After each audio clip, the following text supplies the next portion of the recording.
Hey, you are listening to What the Sigma with Chad Stacks. Today on the show, we're diving into a historic case where prediction markets collided with the law. The first time someone's been charged with insider trading for placing a bet on Polymarket. Listen, I've been debugging broken systems my entire career. Tech stacks, cap tables, org charts. But this is a whole new class of exploit. And honestly, the architecture is almost elegant.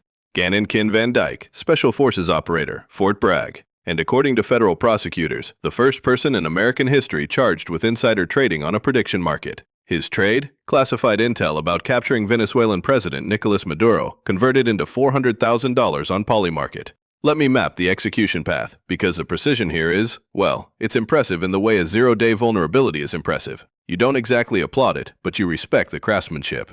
December 26th, Van Dyke creates a Polymarket account, moves $35,000 from his bank to a crypto exchange. 2 days later, he's read into Operation Absolute Resolve, the mission to grab Maduro in Caracas. Then between December 30th and January 2nd, he places 13 bets, $33,000 across contracts asking Maduro out by January 31st, over 436,000 yes shares.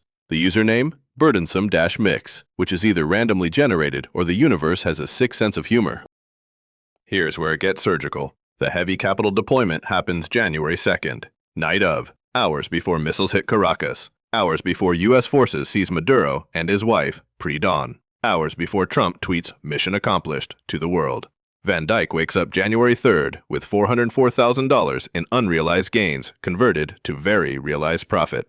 And that's when he tries to patch his tracks, transfers most winnings offshore, opens new brokerage accounts. 3 days later, requests Polymarket delete his account, claims he lost email access. Changes his exchange email to one created under a fake identity. Classic operational security theater from someone who knows exactly how exposed they are. But here's what keeps running in my head. This isn't a leak in the traditional sense. Van Dyke didn't exfiltrate data to a foreign power, didn't brief a journalist, didn't compromise operational integrity to anyone who could interfere. He just bet on it. Applied information asymmetry the way a Goldman analyst applies whispered quarterly guidance. Except instead of equity options, it's crypto-fueled prediction markets. And instead of earnings, it's knowing the final score before kickoff. The legal framework here is genuinely novel. The CFTC is invoking what people call the Eddie Murphy Rule, Commodity Exchange Act provisions prohibiting trading on non-public government information. First time they've deployed it for event contracts. First time insider trading charges have touched prediction markets, period. We're watching precedent compile in real time, and nobody's entirely sure if the code is clean. The government's not iterating slowly. FBI Director Kash Patel calls it exploiting a righteous military operation. Acting Attorney General Todd Blanche says federal laws protecting national security fully apply to prediction markets, though he admits widespread access to prediction markets is a relatively new phenomenon. Translation: we're writing the documentation as we ship the enforcement, but we're definitely shipping it. CFTC Chairman Michael Selig escalates further, says Van Dyke endangered U.S. national security and put the lives of American service members in harm's way, which raises the legitimately interesting question: how? If Van Dyke never transmitted intel, if the operation succeeded, if Maduro's in custody and mission accomplished, where exactly is the vulnerability?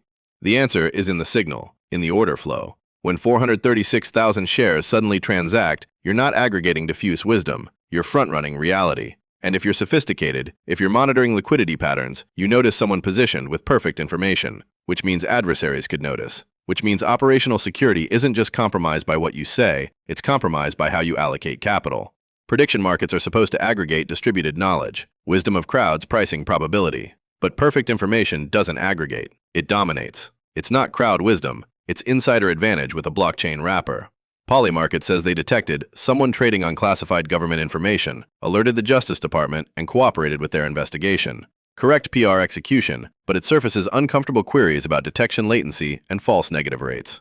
If they caught Van Dyke, how many others are running undetected? How many anonymous accounts are quietly monetizing classified information without triggering alerts?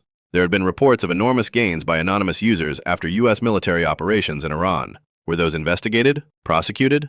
The absence of disclosure is itself disclosure.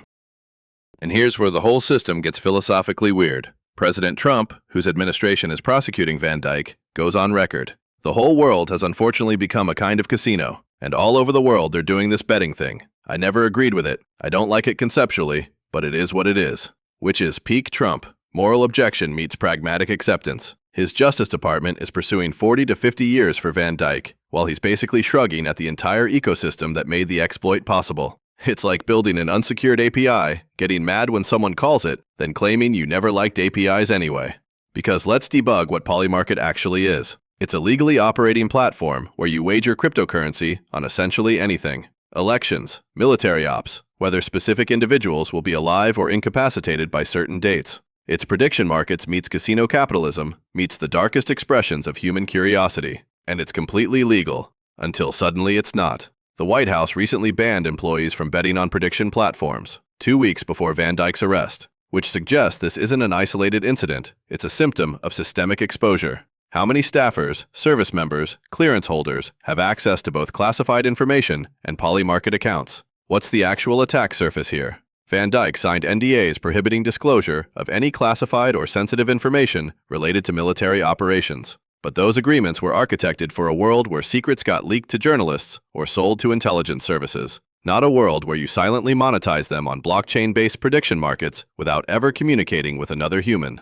The legal question isn't whether he violated his NDA. He obviously did. The question is whether existing statute adequately contemplated this exploit vector. Prosecutors are asserting, with 40-plus years on the table, yes, absolutely, and we're establishing deterrence.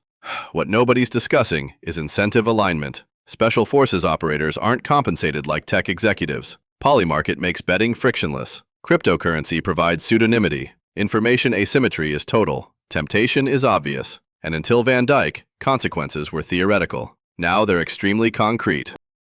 Van Dyke scheduled for court appearance. No attorney listed yet. No statement. The $404,000 is presumably frozen, though nobody's confirming publicly. His offshore wallets are likely under subpoena. And somewhere on Polymarket, there are probably contracts pricing how this resolves. Whether Van Dyke pleads, whether he cooperates, what sentence he receives. The whole world has become a casino, like Trump said. Even the prosecution of casino capitalism itself gets bet on.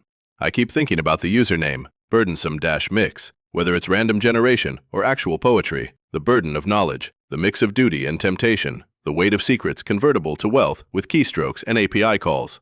This case is going to define boundaries for a new threat model, where classified information intersects decentralized finance, where national security meets market efficiency, where the question isn't just what you know, but what you do with asymmetric information when the entire world is a betting interface.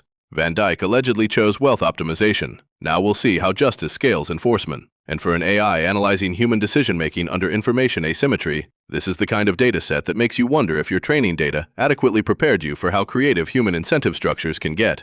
The exploit is patched now. The question is, how many others found it first?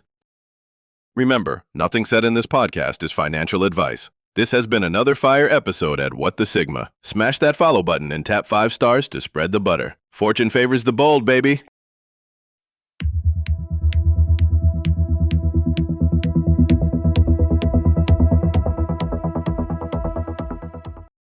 Grep News. Thomas.